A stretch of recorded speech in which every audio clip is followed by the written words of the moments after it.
ஐயா, ரீசெண்டாக நடந்த இந்த வெஸ்ட் ஏஷியா போர், கல்ஃபில் நடக்கிற அந்த போர்னால எல்பிஜி நிறையா பேர் வீட்டில் கிடைக்காம எல்லோரும் திண்டாடிட்டு இருக்கும்போது, இந்த யூடியூப்பு, இன்ஸ்டாகிராமில் புதுசாக ஒரு பிஸ்னஸ் வந்திருக்கு. உங்கள் எல்லாத்துக்கும் தெரியும்.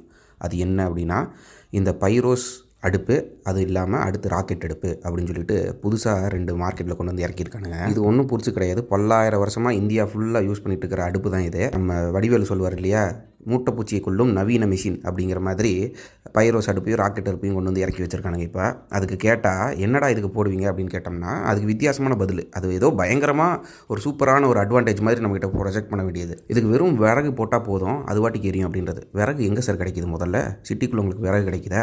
கிராமத்தில் இருக்கிறவங்களுக்கு சரி, அங்கே விறகு கிடைக்கும். எப்படி அப்படின்னா, பக்கத்தில் காடு இருக்கும், விறகு அங்கேருந்து வாங்கிட்டு வந்துக்கலாம். சரி, ஓகே, இந்த விறகையாவது வச்சு பண்ணலாம் அப்படின்னு கேட்டால் அந்த அடுப்போட விலை எவ்வளோடா அப்படின்னு கேட்டிங்கன்னா 10,000 ரூபாயும். நார்மல் அடுப்பே அவ்வளோ காஸ்ட் வராதுடா. கேஸ் அடுப்பு இருக்குது பார்த்தீங்களா, அந்த ஸ்டவ்வே 3000 ரூபா தான். அதில் 3 பர்னர் இருக்கும். இவன் ஒரே ஒரு பர்னர் வச்சுட்டு 10,000 ரூபா அப்படின்றான்.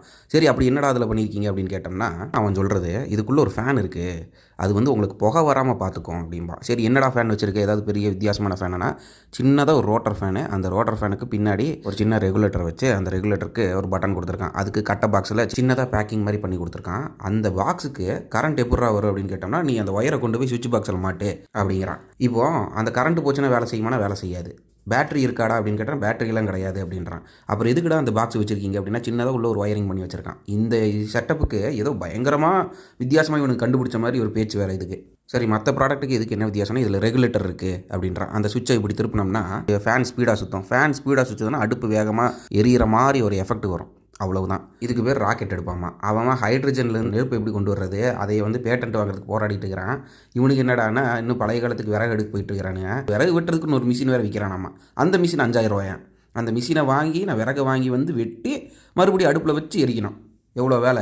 கேஸ் சிலிண்டர் எங்கே போயிட்டுருக்கு? இந்த விறகுலேருந்து வெளியில் வர்றதுக்கு தான் நாடு இப்போ 40-50 வருஷம் போராடி வெளியில் கூட்டிகிட்டு வந்திருக்கானுங்க. மறுபடியும் அங்கேயே கூப்பிட்டு போகிறான். இதை செய்கிறதுக்கு அங்கங்கே மாஸ் லெவலில் ஒரு பெரிய ஃபேக்ட்ரி, குடோன் மாதிரி கட்டிக்க வேண்டியது. அதை காமிச்சா நாங்கள் இத்தனை பேர் வேலை செய்கிறோம் அப்படின்றது. எதுக்குடா செய்கிறீங்க? பின்னாடி போயிட்டுருக்கீங்கடா. கொஞ்சம் அறிவை முன்னோக்கி கொண்டு வாங்கடா.